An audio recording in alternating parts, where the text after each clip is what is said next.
Professor, aproveitar para dar um abraço aqui em duas pessoas especiais, tá certo? A Carla Rio, que vai estar lançando um CD aí, vai vir aqui no programa, semana que vem, vai bater um papo com a gente. A irmã do André Rio, do presidente Alírio Moraes, cantora de samba. Família musical. Família musical, né? Ela vem aqui no café, ela disse que eu quero tomar um café e também vai apresentar o trabalho dela. É legal, né? É bom abrir esses espaços. Ótimo. Aí, né? Esporte tem tudo a ver com música, com diversão, com coisas pra cima, né? Exatamente, por isso o objetivo também é esse. Também para o novinho da Paraíba, o novinho que disse que acompanhou o programa de anteontem, gostou e queria ser convidado. Eu disse, não, tem que ver a agenda, sabe como é que é, né, novinho? Não, brincadeiras à parte, hein? Jofre Mello acompanhando a gente lá na Rádio Folha, o J. Batista, o Rodrigo Colasso, olha, o pessoal tudo prestigiando a gente. Mas deve ser por causa do senhor, né? Não. A moral é sua, né? Primeiro tu tira o senhor, bota você mesmo. Depois tem tudo a ver com você mesmo. Wacir, e o Santa, Wacir?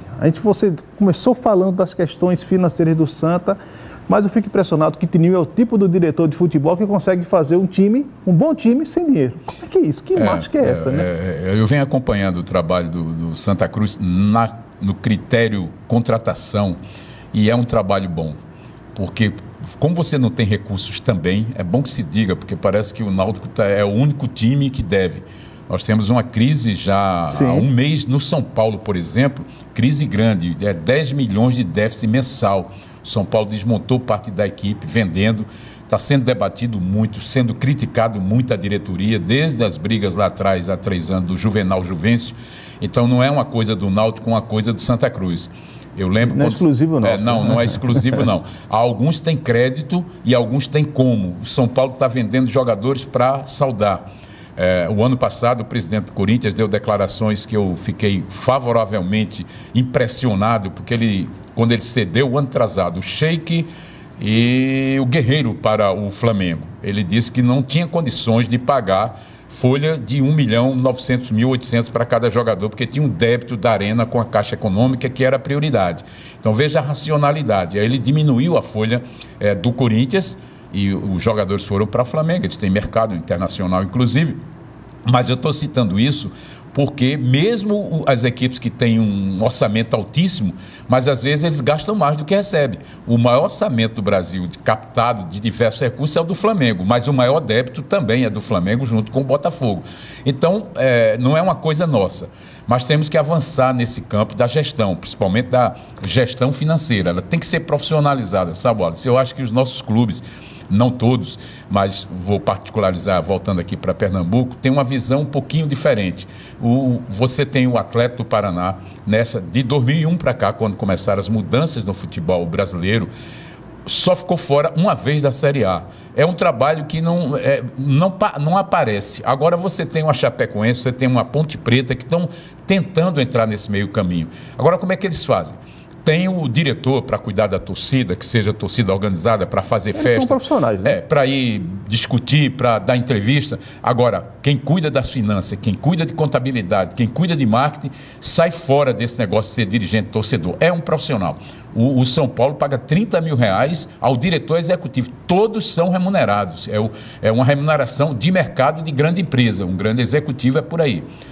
Mas esse exemplo, voltando para o Santa Cruz, o Santa Cruz encontrou um jeito, através do Constantino, de fazer contratações. Ele é olheiro, deve ter uma rede própria dele, de olheiros, para ir atrás desses jogadores que ninguém conhece. Então, o Gino veio de onde? Um volante que joga também no lateral direito. Então, descobre um Gino, descobre um Aleph que ninguém sabia quem é o Aleph Pitbull.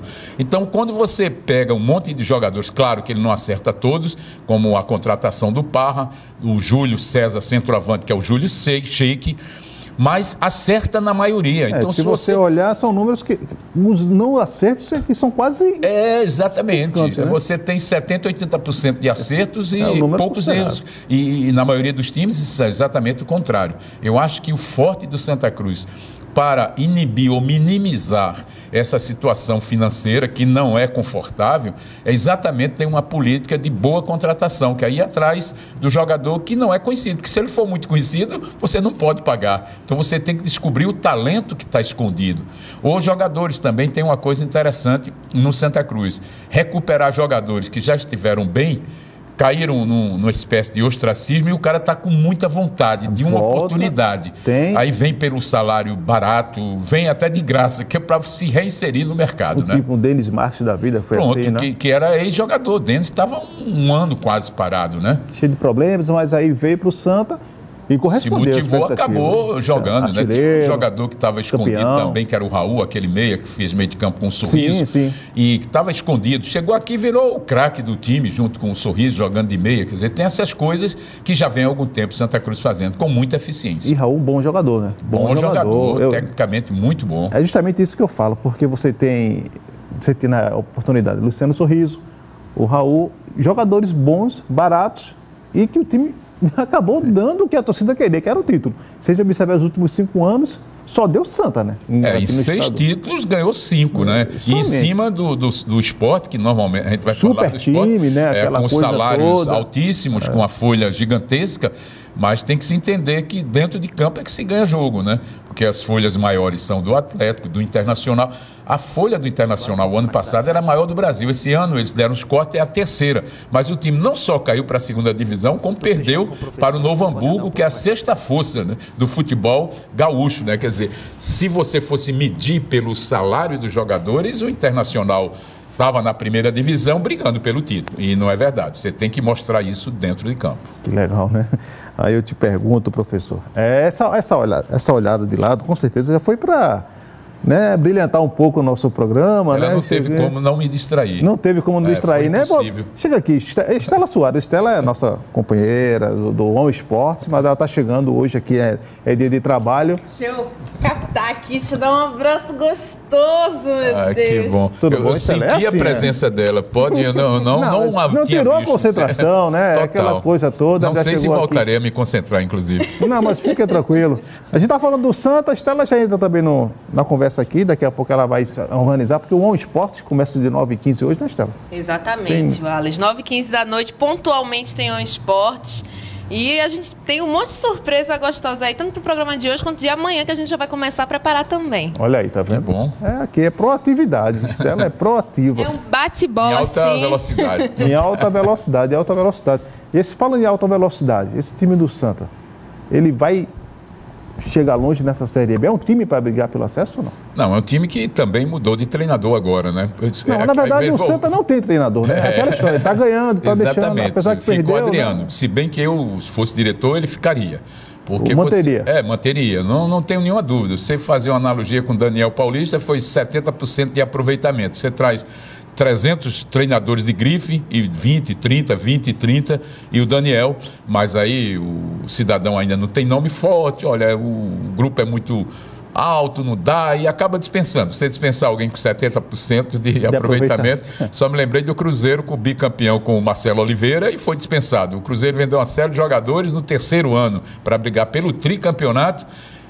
Primeiras 10 rodadas não estava bem, dispensaram um bicampeão brasileiro. Né? São coisas da cabeça, né? Somente do dirigente. Né? Somente isso. Mas eu vejo que Santa Cruz vai também, infelizmente, não um recomeço feito do Náutico, porque não perdeu, só perdeu o Tomás para o Sport, do time que começou a primeira partida contra o Paysandu, se manteve o time todinho, do meio de campo, o ataque, até aconteceram alguns reforços. Só saiu o Tomás. Então, ninguém pode reclamar que não tem conjunto, que os jogadores não se conhecem, mesmo um treinador novo, que não é um treinador novo, que é da casa por hora, né? Ele conhece muito bem o clube, todo mundo é identificado com a torcida. Estela, o Adriano deveria continuar ou não?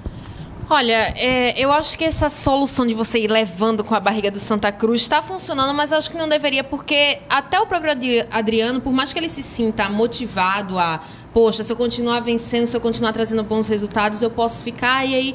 Mas eu acho que, por outro lado, ele fica, mas e se eu perder 1, 2 seguidas? Como é que vai ficar a minha vida? Eu volto a ser auxiliar e aí vão trazer outro técnico? Eu acho que o Adriano deveria, já está na casa há um bom tempo, merece uma chance sim para ser derrota efetivado. Já pode ser acreditada a ele, já não? Não, eu não diria que acreditada a ele, porque a gente debatia até no Esportes no dia que um time, em 90 minutos, o primeiro chute a gol foi aos 40, 41 minutos do segundo tempo. Eu acho que isso tem muita questão, não só, eu acho que não tem influência do treinador, porque o treinador influenciou naquela vitória lá contra o Ceará. Pois é. Em que o Santa Cruz conseguiu aquela virada. No intervalo ele conseguiu chegar lá. Mexeu no time. Pois é, mexeu bem. Na hora do intervalo deu o incentivo necessário ao time, entendeu? Eu acho que faltou um pouco mais de vontade da equipe do Santa Cruz de conseguir, digamos assim, se impor mais dentro de campo. Faltou isso nesse último jogo. E a torcida está fazendo seu papel. Hoje eu passei lá na bilheteria do Arruda. Foi comprar o pessoal. Não, meu irmão foi comprar o ingresso dele. Não, só para tirar a dúvida, né? Não nego que o meu irmão e a família toda lá em casa é tricolor, não. E aí o meu irmão foi comprar o ingresso, já está chamando amigos e tudo mais. O pessoal está se mobilizando para comparecer à Arena de Pernambuco nesse sábado. Então, nada melhor do que o Adriano Teixeira e também a própria equipe parar para perceber que tá na hora, né, de fazer bonito diante da sua torcida, porque por mais que tenha jogado bem, não conseguiu o resultado contra o Internacional, aí foi jogar fora de casa contra o América Mineiro, acabou perdendo, e aí eu acho que esse jogo de sábado é a vez do Santa Cruz mostrar que veio com um bom futebol e um bom resultado. Tem uma coisa interessante do que Estela falou, que aconteceu no Corinthians, né, com o Carille, o treinador, que estava lá, como aconteceu com o do Flamengo, do Botafogo, Jair Ventura, são todos que foram aproveitados, e outros mais. Vai ficando, né? Vai ficando, mas no Corinthians foi interessante. Ele teve uma reunião para se dizer que ele não seria mais o interino. Então você vai assumir provavelmente. Agora você paga ônus e bônus. E você é que vai dizer se quer ou não quer. Porque esse negócio de realmente ficar, não é, se depende do resultado, mais ou menos, quem sabe, talvez. Isso é muito ruim. Mas o Corinthians foi claro com o seu presidente, conversou com ele, disse, olha, nós gostamos de você, agora você vai ter que tirar a farda do interino e vestir a farda do titular. Nós vamos bancar você. O ônus, já deram um aumento de salário, triplicaram o salário dele. Agora, você tem o bônus. Se qualquer coisa, você vai ser tratado como treinador que chegou de fora. E aí o Carille está aí dando banho, liderando o campeonato, que é um cara que nunca tinha treinado, a não ser 2, 3 vezes como interino. É o que talvez tenha faltado no caso do Santa Cruz, e faltou também no do Sport, assim, aquela força. É você que a diretoria do Sport tinha feito com o Eduardo Batista. Você tocou no ponto fundamental, assim, porque é o seguinte, a partir do momento que eu sou técnico interino, eu acho que eu não tenho aquela responsabilidade toda sobre o time. Ganhou, perdeu, porque eu sou técnico interino. A partir do momento que eu assumo a titularidade do comando técnico de um clube, sou visto com outros olhos. O fato de ser interino faz com que o cara seja mais desleixado? Não, eu não vou ser cobrado por isso, não. Mas a responsabilidade é menor mesmo, né? E tem alguns que se acomodam. O treinador que o Nau trouxe, o Milton Cruz, ficou 19 anos no São Paulo. Você conversando com ele, nota que ele é boa gente, que ele conhece de futebol, mas você percebe também que ele não era o protagonista, aquele que chegou e eu sou o líder. Ele citava muito, sou campeão mundial, mas ele entrou 3, 4 vezes treinando o São Paulo de verdade. Dele também não era aquele negócio de você sentir firmeza, talvez pelo hábito de ser o interino. Ele foi coordenador de base, foi supervisor, foi todos os cargos, menos titular na equipe do São Paulo, onde ele estava acostumado com o salário que ia para casa, o time perdendo ou ganhando, é o que você está dizendo. Essa comodidade, né? Perdendo ou ganhando, ele tinha o dele, talvez não tão grande como se ele fosse titular, mas tinha. São Paulo agora está passando o mesmo problema com o Rogério Ceni. Deu toda a carta branca, deu a chave ao Rogério porque ele é ídolo e não está tendo os resultados, aí é o outro lado da moeda. Agora, como é que eu faço para tirar um ídolo? Como? É um fator bem interessante, né? Que você faz assim. Eu até debatia com o Marcelinho, ele foi convidado da gente essa semana, e eu dizia, meu Deus, como é que você faz um técnico? Porque ele estava falando que existe hoje uma qualificação, uma licença C, que é por onde o técnico começa. A partir de 2019, o técnico só vai poder comandar uma equipe da Série A quando tiver a licença A. E hoje, no Brasil, só 9 treinadores têm essa licença. Na Série A, só 9 deles têm essa licença A. E aí ele explicava que tem todo esse processo para se tirar e tal. E o Rogério Ceni, em 6 meses, ele se viu treinador. E achou que chegando do jeito que chegou, como ídolo, dessa forma, ia poder chegar e do jeito que eu fizer, como eu fizer, tá bom. Só que não é assim. Quando você é ídolo como jogador, é uma coisa. E você fez muito, merece estátua, merece tudo que a história do Rogério Ceni e o São Paulo tem. palmas para ele. Mas a partir do momento que ele passa para o outro lado, em que ele tem que ser treinador, em que ele tem que ser gerente, ele tem que gerir uma equipe, a situação muda completamente. Você acha que está preparado em 6 meses, mas eu acho que 6 meses é muito pouco. Você vê o Eduardo Batista, quanto ele não se preparou para ser treinador. E quando foi treinador, quantas dificuldades ele ainda não enfrentou. Aí o Eduardo Batista hoje já passou por Fluminense, já passou por Ponte Preta, já passou por Palmeiras. E aí está agora na... Onde é que ele está agora? Está no Atlético Paranaense e está fazendo um bom trabalho. E todo mundo está olhando assim. Casa, né? Pois é. Eu acho que o amadurecimento com o tempo, nada melhor que um tempo, né? Um bom vinho, um bom uísque, demora um bom tempo para ficar pronto. Então, acho que é a mesma coisa do... Só me lembrei do vinho que o Luxemburgo falou na... Não, só em pensar já treme, né? Porque disseram que algo em torno de 20 mil a 30... Não, eu tô totalmente fora. Forças de Luxemburgo. Agora, esse é um papo bem legal, porque é o seguinte, o Daniel Paulista, quando ele foi efetivado. Lembra disso? Ele foi efetivado como técnico do Sport. Aí não deu certo, trouxeram Ney Franco. E aí... Não deu certo é relativo. Não deu certo é relativo, porque o aproveitamento... 70% de aproveitamento... melhor, inclusive, do que o próprio Ney. Do que qualquer um, desde Mazola. Desde Mazola. Pois é. Aí chegaram para o Daniel e disseram, Daniel, você não vai ser mais técnico, mas nós gostaríamos que você permanecesse como auxiliar técnico. Outra coisa... Ele foi e voltou. Né? Ele não era técnico interino, ele era técnico efetivo. A diretoria do Sport... Na verdade, ele era efetivo. Não era efetivo. Era um efetivo assim, né? Um efetivo mas é que ficou como auxiliar, né? Mas eu até entendi, viu, assim, eu entendi o lado dele, porque é o seguinte, ele viu os números contra, fatos no argumento contra números também, e ele disse, eu tenho muita coisa para provar, e quem sabe um dia eu terei essa oportunidade aí, e talvez ele ficando aqui no Sport... Se ele tiver que alçar voo e quiser virar treinador, ou ele assume o Sport, ele tem que sair do Sport. Aí vai treinar ABC, sei lá, Ceará, CSA, ou quem ele achar, ou quem propuser algum contrato com ele. Porque senão ele vai ser eterno. Ele já está há quanto tempo no esporte? Ele não vai bater, muito tempo. E ele vem naquela condição de ídolo também, né? De ídolo. Porque conquistou a Copa do Brasil, campeão pernambucano. A gente vai falar do esporte. Ele é um excelente cidadão também. Não, né? ele é um bom caráter.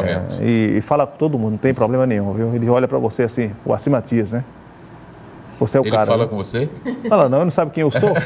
Daqui a pouco... falar com você é bom para ele. Daqui a pouco a gente volta, vamos tomar mais um café aqui no Café com Esporte.